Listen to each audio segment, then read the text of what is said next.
तो पिछले लेक्चर में हमने जो किया था वो सीरीज़ कनेक्शन रिलायबिलिटी का कर लिया था और उसके बाद कुछ डेफिनेशन पढ़ ली थी, जैसे कि mean time to failure, mean time between failure, mean time to repair. और इसके बाद हमने रिलायबिलिटी के डिस्ट्रीब्यूशन पढ़ा था, या रिलायबिलिटी का एक्सपोनेंशियल डिस्ट्रीब्यूशन, और उससे रिलेटेड कुछ डेरिवेशन करे थे, जिसमें जब पैरेलल कनेक्शन होता है तो फेल्योर रेट लेमडा जो होता है उसका इक्विवेलेंट फेल्योर रेट जो होता है वो सब जितने भी कंपोनेंट होते हैं उनके फेल्योर रेट के एडिशन के बराबर होता है। ये सीरीज़ कनेक्शन में हमने पढ़ लिया था, ये लास्ट लेक्चर में इतना हो गया था। इसके बाद आज हम क्वेश्चन करेंगे, उसी से रिलेटेड कुछ क्वेश्चन करेंगे। तो देखते हैं क्वेश्चन। पहला क्वेश्चन है, the reliability of a repairable product by exponential distribution is given in hours as RT is equals to e की power minus 0.004t and mean time to repair MTTR, mean time to repair 20 hours दिया हुआ है। तो mean time to failure of the product in hours, तो mean time to failure पूछ रहा है। तो हमको क्या पता है कि रिलायबिलिटी जो होती है वो ई की पावर माइनस लेमडा टी होती है। ठीक है, ये हमने पिछले लेक्चर में पढ़ा है। तो जहाँ पर लेमडा जो है वो फेल्योर रेट है, तो ये इसको कंपेयर करेंगे I T is equal to e the power minus 0.004t से, जो कि क्वेश्चन में दिया हुआ है। ठीक है, तो इन दोनों को कंपेयर करेंगे तो लेमडा की वैल्यू 0.004 आ जाएगी, लेमडा जो कि फेल्योर रेट है। इसके बाद हमको जो निकालना है इस क्वेश्चन में मीन टाइम टू फेल्योर निकालना है। ठीक है, तो अब हमने पढ़ा है कि रिपेयरेबल सिस्टम जो होता है, रिपेयरेबल प्रोडक्ट होते हैं, उसमें lambda failure rate 1/, mean time between failure होता है। ये हमने पढ़ा हुआ है पिछले लेक्चर में। तो mean time between failure is equal to 1/लेमडा हो जाएगा। लेमडा हमें पता है तो रख देंगे 1/0.004 रख दिया, और इसको सॉल्व किया तो ये 1000/4 या फिर 250 आवर्स आ गया मीन टाइम बिटवीन फेल्योर। और ये हमने पढ़ा था पिछले लेक्चर में कि mean time between failure is equal to होता है mean time to repair plus mean time to failure. तो mean time to failure is equal to mean time between failure minus mean time to repair, ये दोनों हो जाएगा। तो कुछ नहीं है, बस इसी फार्मूले को यहाँ से ये टर्म यहाँ से इस साइड ले जाएंगे तो ये निगेटिव हो जाएगा, बस वही है लिखा हुआ। और ये मीन टाइम बिटवीन फेल्योर हमने अभी निकाल लिया 250, और मीन टाइम टू रिपेयर हमको दिया हुआ है 20, तो यहाँ से मीन टाइम टू फेल्योर निकल के आ जाएगा 230 आवर्स, और हमारा क्वेश्चन हो जाएगा। मेन चीज़ यहाँ पे यही है, ये दो फार्मूले और ये कंपैरिजन करना, यहाँ से लेमडा निकालना। तो ऐसा क्वेश्चन आ सकता है। और अगला क्वेश्चन एक और है, वो भी देख लेते हैं जल्दी से। तो इसमें क्या है, a system has 2 components in series with mean time of 20 hours. Mean time between failure जो है वो 20 आवर और 10 आवर, दो सिस्टम है उनका है। ठीक है, सीरीज़ में दो कंपोनेंट हैं सिस्टम के, से ये कोई सिस्टम होगा तो इसके कंपोनेंट जो हैं वो सीरीज़ में दिए हुए हैं। अब इसमें मीन टाइम बिटवीन फेल्योर दिया हुआ है, लेमडा ना दे करके, फेल्योर रेट ना दिए करके मीन टाइम बिटवीन फेल्योर दिया है। What is the 40 hour system reliability. अब यहाँ पे ये 400 आवर जो दिया हुआ है वो वो दिया है, टाइम दिया हुआ है। 400 आवर जब सिस्टम हो जाएगा तो उसकी रिलायबिलिटी क्या हो जाएगी। तो टाइम 400 आवर दिया हुआ है और मीन टाइम बिटवीन फेल्योर अलग अलग कंपोनेंट का, ये दोनों कंपोनेंट अगर सीरीज़ में हैं तो इसका मीन टाइम बिटवीन फेल्योर दिया है, इसका भी मीन टाइम बिटवीन फेल्योर है। यहाँ से दोनों से लेमडा निकालेंगे, फेल्योर रेट। और फेल्योर रेट हमें पता है, अगर एक का पता चल जाएगा तो दोनों का फेल्योर रेट जो होता है वो निकल आएगा। ठीक है, तो एक बार देख लेते हैं। तो देखो लेमडा वन जो है, lambda one failure rate of first component जो होगा 1 mean time between failure first component के लिए, तो ये और मीन टाइम बिटवीन फेल्योर दिया हुआ है, तो 1 फर्स्ट कंपोनेंट का mean time between failure 20 hours है, तो 20 रख देंगे, तो यहाँ से 0.05 आ जाएगा। ठीक है, इसी तरह lambda two 1 mean time between failure second component के लिए आएगा, जो कि 10 आवर दिया हुआ है, तो 10 आवर रख दिया, 0.1 आ गया। अब रिलायबिलिटी ऑफ सिस्टम जो होती है वो अलग अलग रिलायबिलिटी के एडिशन के बराबर होती है जब सीरीज़ में कनेक्शन होता है। तो इसको चाहे ऐसे कर लो, सॉरी थोड़ा सा गड़बड़ हो रहा है। रिलायबिलिटी ऑफ जो सिस्टम जो होती है वो प्रोडक्ट ऑफ कंपोनेंट्स हो जाती है जब सीरीज कनेक्शन होता है, तो यहाँ पे मल्टीप्लिकेशन का साइन होगा। ठीक है, तो e the power lambda one t पहले की रिलायबिलिटी कंपोनेंट की, ई की पावर लेमडा टू टी दूसरे कंपोनेंट की रिलायबिलिटी। अब दोनों सीरीज में हैं तो इन दोनों को मल्टीप्लाई कर देंगे, और मल्टीप्लाई में क्या होता है, जब बेस सेम होता है तो घातें जुड़ जाती हैं, तो यहाँ से ई की पावर माइनस कॉमन हो जाएगा, और इसके बाद लेमडा वन लेमडा टू की वैल्यू रख देंगे। लेमडा वन 0.005 है और लेमडा 2.1 है, दोनों को रख दिया। टी कॉमन है, टी दोनों में सेम है, तो यहाँ पे टी आ गया, या टी है 400। ठीक है, अब इसको सॉल्व कर लिया तो ये आ गया ई की पावर 0.15 इंटू 4, तो आर रिलायबिलिटी जो 400 पे है, 400 हावर सिस्टम की रिलायबिलिटी ई की पावर -60 टी आ रही है, ई की पावर -60 आ रही है। ठीक है, तो ये क्वेश्चन का हल हो गया। इसको एक तरह से और कर सकते थे, इसको अगर हमने जैसे पहली बार पिछला पढ़ा था कि जब सिस्टम जो है इक्विवेलेंट लेमडा निकाले, इक्विवेलेंट फेल्योर रेट निकाल लें, क्योंकि lambda equivalent is equal to हो जाएगा lambda one plus lambda two, क्योंकि सिस्टम जो है वो सीरीज़ में है, कंपोनेंट सीरीज़ में है, तो lambda one plus lambda two आ जाएगा। लेमडा वन कितना हो जाएगा, lambda one is equal to होगा 0.05, और ऐसे ही lambda two is equal to है प्लस में lambda two is equal to हो जाएगा 0.1, तो ये डायरेक्ट यहाँ से बन जाएगा लेमडा की वैल्यू जो आ जाएगी लेमडा इक्विवेलेंट, ये माइनस में है पता है ना, तो लेमडा इक्विवेलेंट बराबर कितना आ जाएगा 0.15 ये हो जाएगा, इतना आ गया लेमडा इक्विवेलेंट। हमने निकाल लिया लेमडा इक्विवेलेंट बराबर 0.15।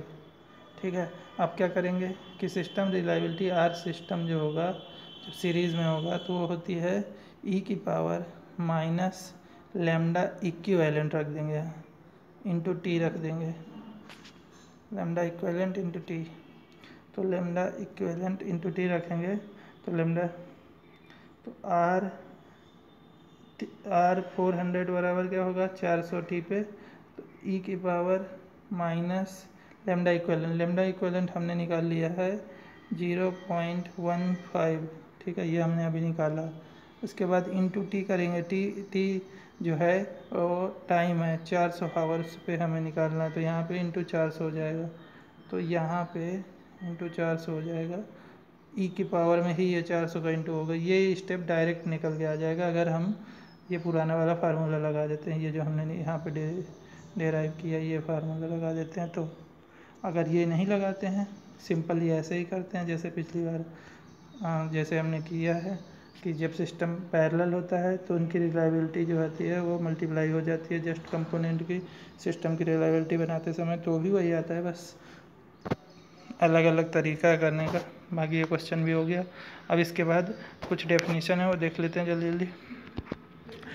अवेलेबिलिटी क्या होती है, अवेलेबिलिटी क्या होती है, जब it is the probability that a component or system in performing its required function at a given point of time when it is used under standard operating condition। मतलब कहने का है कोई भी सिस्टम है, अवेलेबिलिटी मतलब समझ रहे हैं, अवेलेबल हो, तो उसी को अवेलेबिलिटी कहते हैं। जब हमें चाहिए है तब वो अवेलेबल हो सिस्टम, तो उसे हम अवेलेबिलिटी बोलेंगे। तो अगर कोई स्टैंडर्ड कंडीशन कोई भी सिस्टम होगा तो वो एक स्टैंडर्ड कंडीशन पे ही काम करता है, जैसे कि इन्वायरमेंट कितना होना चाहिए उसको सही से काम करने के लिए, और इन्वायरमेंट का टेम्परेचर कितना होना चाहिए, ह्यूमिडिटी कितनी होनी चाहिए, और उसका पावर कितना होना चाहिए, सप्लाई पावर की कितनी देनी है, ये सब चीज़ें स्टैंडर्ड ऑपरेटिंग कंडीशन कहलाती हैं। ठीक है, तो ये स्टैंडर्ड ऑपरेटिंग कंडीशन में कोई भी,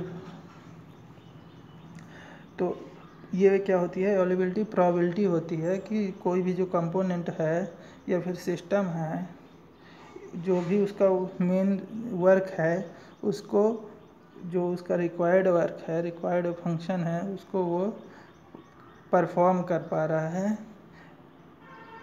जो जितना भी हमने समय दिया है, जो भी जिस समय हमें चाहिए है, मतलब जिस समय पे हमें चाहिए है वो उसका उस कंपोनेंट या फिर सिस्टम का परफॉर्मेंस उस समय वो अगर रिक्वायर्ड परफॉर्मेंस को परफॉर्म कर पा रहा है तो मतलब वो अवेलेबल है मान लीजिए, मतलब उसकी अवेलेबिलिटी इसी को बोलेंगे। ठीक है, तो ये प्रोबेबिलिटी होती है, और ये डेफिनेशन एक दो बार पढ़ लेंगे तो तैयार हो जाएगी आपके। उसके बाद मेंटेनेबिलिटी होती है। मेंटेनेबिलिटी क्या होती है? मेंटेनेबिलिटी भी अवेलेबिलिटी की ही तरह थोड़ा सा अंतर, बस इट इज़ प्रोबेबिलिटी, मतलब ये भी प्रोबेबिलिटी है कि फेल्ड कंपोनेंट है या फिर सिस्टम है, जो कंपोनेंट फेल हो चुका है या फिर सिस्टम या फिर कंपोनेंट जो फेल हो चुका है, will restarted to a specified condition, मतलब जो भी स्पेसिफाइड कंडीशन है उसमें फेल कंपोनेंट जो पहले फेल हो चुका है वो फिर से स्टार्ट हो जाए। अब वो स्टार्ट हो जाए कितने में, जितने with in a period of time, जितना भी उसको एक टाइम पीरियड है उसके अंदर अंदर वो अगर स्टार्ट हो जाए फिर से fail component, when maintenance is performed according to the given procedure. अब जो फेल कंपोनेंट है तो उसको दोबारा से शुरू करने के लिए उसमें मेंटेनेंस की ज़रूरत पड़ेगी, उसको मेंटेन करना पड़ेगा, मतलब उसको मेंटेनेंस की ज़रूरत पड़ेगी, उसको बनाना पड़ेगा। तो अगर जितना जो प्रोसीजर है उसके तहत अगर फेल कंपोनेंट को बना दिया जाए, मतलब जो उसको बनाने का प्रोसीजर है अगर उसके तहत वो सही से बन जाए प्रोडक्ट, और फिर उसकी फेल कंपोनेंट है जो उसको पहले हम बनाएंगे, मेंटेनेंस करेंगे उसका, जिससे उसका फेल्योर जो है जिस वजह से वो फेल है वो हट जाएगा। ठीक है, और इसके बाद क्या होगा कि कंपोनेंट जो है वो अपना कंपोनेंट जो है उसका जो स्पेसिफाइड वर्क है उसको दोबारा से स्टार्ट कर देता है, और जितने भी गिवन टाइम पीरियड है उसके अंदर ही अंदर, तो उसको हम बोलेंगे कि मेंटेनेबिलिटी है इसकी। ठीक है, और ये प्रोबेबिलिटी डिस्ट्रीब्यूशन होता है मेंटेनेबिलिटी का। तो समझ गए होंगे, एक दो बार डेफिनेशन पढ़िएगा हो जाएगा, टिक लगाने को आता है, सही से पढ़ लेंगे तो हो जाती है। इसके बाद होता है अगला जो है मेन चीज़ ये है बाथ टब कर्व। ये थोड़ा देखने लायक है। इस बाथ टब कर्व को हम बोलते हैं लाइफ कैरेक्टरिस्टिक कर्व या फिर लैम्डा कैरेक्टरिस्टिक कर्व, या फिर बाथ टब कर्व तो है ही, या तो बाथ टब कर्व या फिर लैम्डा कैरेक्टरिस्टिक कर्व या फिर लाइफ कैरेक्टरिस्टिक कर्व बोलेंगे। तो बाथ टब कर्व क्या होता है? Bath tub curve describe the variation of failure rate of components during their life cycle, मतलब फेल्योर रेट का वेरिएशन दिखाता है। एक साइड हम फेल्योर रेट लेंगे और एक साइड लाइफ साइकिल लेंगे, तो कब कौन सा कंपोनेंट फेल हो रहा है इसके बारे में ये बताता है। तो और बाथ टब कर्व क्या होता है? Bath tub curve does not depict on the failure rate of a single item, मतलब इसको हम सिंगल आइटम एक ही कंपोनेंट के द्वारा पूरा कर्व डिज़ाइन नहीं करते, but it describe the relative failure rate of entire population of product over time, मतलब इसमें कई सारे प्रोडक्ट लेके उसका उनके अलग अलग फेल्योर रेट के सहायता से हम फिर बनाते हैं बाथटब कर्व। इसमें पूरा बैच लेते हैं कंपोनेंट्स का, उसके सहायता से बनाते हैं फेल्योर रेट। तो अब बाथटब कर्व होता कैसा है ये देख लेते हैं एक बार। तो फेल्योर रेट क्या है, इधर साइड में हम फेल्योर रेट ले लेंगे, ठीक है, और इधर हम टाइम ले लेंगे। तो हम फेल्योर रेट और टाइम देखते हैं। तो इसमें क्या होता है, जब हम कई सारे कंपोनेंट लेते हैं, कई सारे कंपोनेंट मतलब जैसे कि हमने 500 मान लिया 500 कंपोनेंट लिया, पहला कंपोनेंट लिया और उसको हमने टेस्ट करना चालू किया, टाइम के साथ उसको मशीन में लगाया उसके और मशीन ऑपरेट करनी चालू करी। अब जैसे पहला कंपोनेंट है वो टाइम के साथ साथ चला चला चला चला और एक टाइम आया वो फेल हो गया, मान लो यहाँ आके फेल हो गया, ठीक है, तो एक पॉइंट हमको मिल गया। फिर दूसरा कंपोनेंट लिया, उसको भी टाइम के साथ चला, मान लो वो लगाते ही टूट गया, तो एक पॉइंट यहाँ मिल गया। ऐसे ही कहीं कहीं टूटेगा, फिर कहीं टूटेगा, ऐसे करके अलग अलग कंपोनेंट कहीं ना कहीं टूटते रहेंगे और हमें ऐसे लाइनिंग बन जाएगी। कई सारे कंपोनेंट के बाद ये लाइन ऐसे बन के निकल आएगी। इसी को हम बात कर्व बोलेंगे। अब इसके 3 रीज़न होते हैं, 3 रीजन होते हैं। कौन कौन से, पहले होता है अर्ली लाइफ फर्स्ट रीज़न जिसे बोलते हैं, वो अर्ली लाइफ होती है, इसे हम इन्फेंट मोर्टेलिटी फेज बोलते हैं। सेकंड जो होता है वो यूज़फुल लाइफ होती है। और थर्ड जो रीजन होता है उसमें वियर आउट फेल्योर होता है, और इसमें फेल्योर रेट बहुत हाई होता है, मतलब इसमें जो फेल्योर रेट है वो इंक्रीज़ करता है। और फर्स्ट जो होता है इन्फेंट मोर्टेलिटी फेज, इसमें क्या होता है फेल्योर रेट डिक्रीज़ करता है टाइम के साथ साथ। और यूज़फुल लाइफ में फेल्योर रेट लगभग कांस्टेंट रहता है। ये होता है तीनों रीज़न अलग अलग। अब इनको डिटेल में पढ़ेंगे तीनों रीजन्स को एक एक करके। तो इन्फेंट मोर्टेलिटी मतलब जो ये पहला वाला रीज़न है इसको पढ़ेंगे। तो इन्फेंट मोर्टेलिटी में क्या होता है, it is also known as early failure, मतलब जल्दी से जैसे ही कंपोनेंट लगाया टाइम थोड़ा सा टाइम हुआ उतने में ही फेल हो गया, तो इसे बोलते हैं अर्ली फेल्योर। या फिर बर्न इन और डिबगिंग स्टेज, ये याद करना पड़ेगा, बर्न इन या फिर डिबगिंग स्टेज बोलते हैं इसी को, या फिर अर्ली फेल्योर्स बोलते हैं इसी को, ठीक है। ये तीनों इनके नाम हैं इन्फेंट मोर्टेलिटी स्टेज के। ये एक बार और देख लो, इन्फेंट मोर्टेलिटी स्टेज ये टाइम है, जैसे टाइम चालू हुआ तो तुरंत थोड़ी सी टाइम के बाद ही ये फेल होने लगा कंपोनेंट, तो इसी को बोलते हैं। यहाँ पे आते ही कोई कंपोनेंट फेल हो रहा है, कोई यहीं, तो ये जो रीजन बना ये इन्फेंट मोर्टेलिटी स्टेज है। और इसमें क्या होता है कि कंपोनेंट तुरंत फेल होता है, ठीक है, तो इसी को बोलते हैं अर्ली स्टेज फेल्योर या फिर बर्न इन या फिर debugging stage. Failure rate decreases with time, इसमें देखो फेल्योर रेट जो होता है वो टाइम के साथ डिक्रीज़ करता है। ये देखो दिखा रहा हूँ, ये देखो जैसे जैसे टाइम बढ़ रहा है फेल्योर रेट घट रहा है, ठीक है। तो इसमें failure rate decreases with time.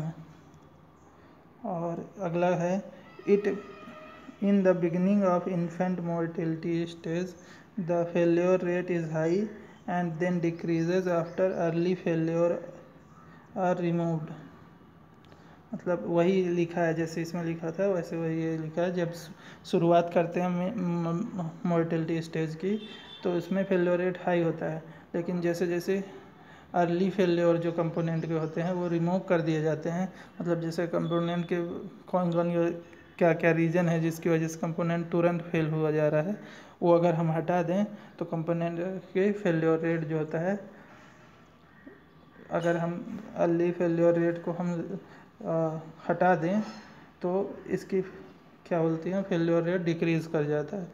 जैसे हमने मतलब कंपोनेंट लगाया वो फेल हो गया, अब हमने देख लिया कि ये किस वजह से तुरंत फेल हो रहा है, तो अगर हम वो हटा देंगे वो उसमें जो डिफेक्ट है जिसकी वजह से वो तुरंत फेल हो रहा है, तो वो तो थोड़ा और देर से फेल होगा कंपोनेंट। तो इसी वजह से अगर हम आइडेंटिफाई करते जाते हैं फिर उन्हें हटाते जाते हैं तो ये फेल्योर रेट आगे चल के घटता जाता है, ठीक है। अब इसके मेन रीज़न क्या होते हैं ये देख लो। तो काज जो होते हैं वो होते हैं मैन्युफैक्चरिंग डिफेक्ट, मतलब जैसे हमने कोई टूल बनाया, वो टूल को हमने चलाया, उसमें कुछ मैन्युफैक्चरिंग डिफेक्ट आ गया, तो वो जब मैन्युफैक्चर किया तभी डिफेक्ट है, तो वो जैसे ही मशीन में इस टूल को लगाएंगे वैसे ही ये फेल हो जाएगा, ठीक है। या फिर डिफेक्ट इन वेल्ड, वेल्डिंग के टाइम पे अगर कुछ वेल्डिंग पार्ट है इस टूल में, उसमें भी डिफेक्ट आ गया है तो वो लगाते ही तुरंत टूल हो जाएगा, फेल हो जाएगा जो टूल है। वेल्डिंग डिफेक्ट या फिर वेल्ड या फिर जॉइंट में या फिर कनेक्शन में या फिर पुअर क्वालिटी हो जाए प्रोडक्ट की, जो हमने टूल बनाया उसकी क्वालिटी पुअर हो गई तो भी वो तुरंत फेल हो जाएगा जैसे ही हम लगाएंगे। ठीक है, कंपोनेंट को जैसे ही लगाएंगे या टूल को जैसे मशीन में लगाएंगे वैसे ही फेल हो जाएगा। अब यूज़फुल लाइफ, ये सेकंड स्टेज होती है जहाँ जैसे बात टब करो कि ये सेकंड स्टेज यहाँ से यहाँ तक ऐसे कुछ बनती है। ये जो बीच का स्टेज होता है इसी को यूज़फुल लाइफ बोलते हैं। ठीक है, ये मिडिल स्टेज होती है, it is the middle stage of बात टब कर। ठीक है, ये मिडिल स्टेज है ना ये वाली, तो यही मिडिल स्टेज है। Failure rate remain constant. अब इसमें दिख रहा है फेल्योर रेट, ये एक्सिस फेल्योर रेट है, तो फेल्योर रेट रिमेन कांस्टेंट रहती है इसमें।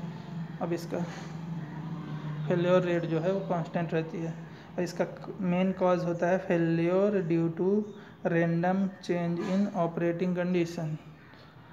Random change in operating condition की वजह से फेल्योर जो होता है उसकी वजह से ये इसका मेन रीज़न यही होता है। Most significant period for reliability prediction, मतलब ये जो रिलायबिलिटी प्रेडिक्शन के लिए सबसे अच्छा रीज़न होता है। अगर किसी कंपोनेंट की रिलायबिलिटी हमें पता करनी है तो ये सबसे सही सबसे अच्छा रीज़न माना जाता है। इस रीज़न पे हम रिलायबिलिटी अच्छे से पता कर सकते हैं क्योंकि यहाँ पे लेमडा जो है फेल्योर रेट है वो ऑलमोस्ट कांस्टेंट होता है, इसीलिए most significant period for reliability prediction बोलते हैं। थर्ड जो होता है वियर आउट लाइफ होती है, थर्ड वियर आउट लाइफ होती है। ये थर्ड वियर आउट फेल्योर या फिर वियर आउट लाइफ कुछ भी बोलेंगे, ये जो थर्ड स्टेज है इसको हम वियर आउट बोलते हैं। अब इसमें इसके डेफिनेशन थोड़ा सा पढ़ लेते हैं इसके बारे में भी। तो वियर आउट क्या होता है, it is the final stage of बात अब कर। अब फाइनल स्टेज है ही, लास्ट स्टेज है। ठीक है, failure rate increases as product began wear out because of age या फिर लैक ऑफ मेंटेनेंस। अब इसमें क्या है, प्रोडक्ट ने बहुत टाइम गुजार लिया है, मतलब कोई भी टूल है मशीन में काफ़ी टाइम यूज़ कर लिया जा चुका है जिसकी वजह से उसमें वियर हुआ है, मतलब वो घिस गया है या फिर उसके लाइफ काफ़ी हो चुकी है जिसकी वजह से इसमें फेल्योर रेट होता है, ये प्रोडक्ट जो है वो फेल होता है। और ये फेल्योर रेट जो है वो टाइम के साथ इंक्रीज़ कर रहा है। ये देखो फेल्योर रेट इंक्रीज़ हो रहा है ना टाइम के साथ, तो ये फेल्योर रेट टाइम के साथ इंक्रीज़ कर रहा है और ये मेनली होता है वियर आउट की वजह से। मतलब जो प्रोडक्ट जो हमने प्रोडक्ट या कंपोनेंट लिया है वो इतना टाइम से यूज़ किया जा रहा है कि वो वियर हो गया है, मतलब घिस गया है, इसकी वजह से ये फेल्योर आ रहा है। ठीक है, इसमें हमने या फिर हमने मेंटेनेंस सही से नहीं किया है, इस वजह से हो रहा है क्योंकि बहुत समय से यूज़ किया जा रहा है प्रोडक्ट और उसका मेंटेनेंस वो नहीं हो रहा है, इसकी वजह से ये फेल्योर हो रहा है। या फिर प्रोडक्ट यूज़ करे करे ख़राब हो गया क्योंकि बहुत टाइम से यूज़ किया जा रहा है, उसका वियर हो गया है। ठीक है, this failure rate increases as product began wear out because of age, मतलब इसकी एज बहुत ज़्यादा हो चुकी है या फिर बहुत ज़्यादा टाइम से यूज़ कर रहे हैं, बात वही है कहने का मतलब। या फिर लैक ऑफ मेंटेनेंस की वजह से, क्योंकि बहुत टाइम से यूज़ कर रहे हैं और उसको मेंटेनेंस नहीं दे रहे हैं, इसकी वजह से भी फेल हो रहा है। ठीक है, काज जो होता है मेन इसका यह होता है वियर एंड टीयर, मतलब वियर एंड टीयर इसका मेन काज होता है। या फिर लैक ऑफ मेंटेनेंस, मेंटेनेंस नहीं करवाते या फिर वियर एंड टीयर, ये दोनों मेन कॉज में होते हैं। ठीक है, तो ये था बाथ टब कर्व। अब इसके बाद कुछ अलग से डेफिनेशंस हैं वो भी देख लेते हैं। तो मेंटेनेंस जो होता है, मेंटेनेंस ये तीन टाइप का मेनली होता है। एक होता है रिएक्टिव मेंटेनेंस, एक होता है प्रिवेंटिव मेंटेनेंस, एक होता है प्रिडिक्टिव मेंटेनेंस। रिएक्टिव मेंटेनेंस को हम ब्रेकडाउन मेंटेनेंस भी बोलते हैं। तो ये तीनों मेन मेंटेनेंस होते हैं। अब एक बार मेंटेनेंस चार्ट देखते हैं कि कैसे किसको डिवाइड किया है मेंटेनेंस में। तो मेंटेनेंस जो होता है वो होता है अनप्लान्ड या फिर रिएक्टिव मेंटेनेंस, और एक होता है प्लान्ड या फिर प्रोडक्टिव मेंटेनेंस। तो अनप्लान्ड वाला जो होता है रिएक्टिव, ये दो प्रकार के होते हैं, एक होता है करेक्टिव, एक होता है इमरजेंसी। अनप्लान्ड वाले रिएक्टिव में, और प्लान्ड या फिर प्रोडक्टिव जो होता है वो होता है प्रिवेंटिव और प्रिडिक्टिव। प्रिवेंटिव में जो होते हैं मेन वो होते हैं इंस्टेंट इंटरवल में, कांस्टेंट इंटरवल के बाद में प्रिडिक्ट करें हम, या फिर एज के हिसाब से हम प्रिडिक्ट करें तो एज बेस्ड, या फिर कांस्टेंट इंटरवल के हिसाब से। और जो प्रिडिक्टिव होता है, जो प्रिवेंटिव होता है वो होता है कांस्टेंट इंटरवल या फिर एज बेस्ड, और जो प्रिडिक्टिव होता है वो होता है रिलायबिलिटी बेस्ड या फिर कंडीशन बेस्ड। तो ये मेन चार्ट था कि कैसे हम मेंटेनेंस को डिवाइड करते हैं। अब 3 जो हमने मेन पढ़े थे उनको डिटेल में देख लेते हैं। तो रिएक्टिव और ब्रेक डाउन मेंटेनेंस जो होता है वो क्या होता है? Reactive maintenance basically run it till break, no action और effort are taken to maintain the equipment. ठीक है, मतलब इसमें क्या होता है, रिएक्टिव मेंटेनेंस में रन इट टिल ब्रेक, मतलब एक बार कोई प्रोडक्ट खरीद लिया उसको तब तक यूज़ करेंगे जब तक कि वो ख़राब ना हो जाए, तो वो होता है रिएक्टिव मेंटेनेंस। इसमें कोई भी हम एफ़र्ट नहीं लगाते कि इसको हम फिर से मेंटेन करने के लिए कोई भी एफ़र्ट नहीं करते हैं। इसे मेंटेन रखने के लिए हम इसको तब तक यूज करते हैं जब तक ये ब्रेक ना हो जाए। जैसे कि हम अगर बल्ब का एग्जांपल लें, बल्ब हमने एक बार ख़रीदा, उसको हम तब तक यूज़ करते रहते हैं जब तक कि वो फ्यूज़ ना हो गया है। हम ऐसा तो नहीं करते कि बल्ब को खोल के इसका तार बदल देते हैं, मोटा नहीं था फिलामेंट बदल दें, थोड़ा पतला हो गया है, ऐसा कुछ नहीं कर पाते ना। जब तक जलेगा तब तक हम यूज़ करेंगे, जब नहीं जलेगा तो फिर वो ख़राब हो जाएगा। तो ये होता है रिएक्टिव और break down maintenance. Preventive maintenance क्या होता है? रूटीन सर्विसिंग और plan schedule for preventive failure. Prevent failure मतलब इसमें प्रिवेंटिव मेंटेनेंस में क्या करते हैं, हम रूटीन सर्विसिंग कराते हैं। जैसे कि कोई कंपोनेंट जो है मशीन का वो सर्विसिंग कराते रहते हैं ताकि वो ख़राब ना हो पाए। अगर उसमें कोई भी थोड़ी बहुत परेशानी है तो उसको चेंज कर दिया जाए, उसके कंपोनेंट को मशीन के, और मशीन में ख़राबी ना आने पाए, तो वो होता है प्रिवेंटिव मेंटेनेंस। जैसे अगर हम बाइक ख़रीदते हैं तो बाइक का टाइम से हम सर्विसिंग कराते हैं, ये इसी वजह से होता है ताकि उसके अंदर कोई भी ख़राबी ना आए, हमारी बाइक ख़राब ना हो। अगर कोई पार्ट कमज़ोर हो चुका है तो उसको चेंज किया जा सके। तो ये होता है रूटीन सर्विसिंग करते हैं। और plan schedule to prevent failure, मतलब इसमें फेल्योर को हम प्रिवेंट करने के लिए रूटीन सर्विसेज और शेड्यूल प्लान करके प्रिवेंट करते हैं। और उसके बाद होता है प्रिडिक्टिव मेंटेनेंस। प्रिडिक्टिव मेंटेनेंस में क्या होता है कि इसमें timely replacement of component based on the condition monitoring and reliability before they cause any break down. इसमें क्या करते हैं, प्रिडिक्टिव मेंटेनेंस में हम प्रिडिक्टिव मेंटेनेंस में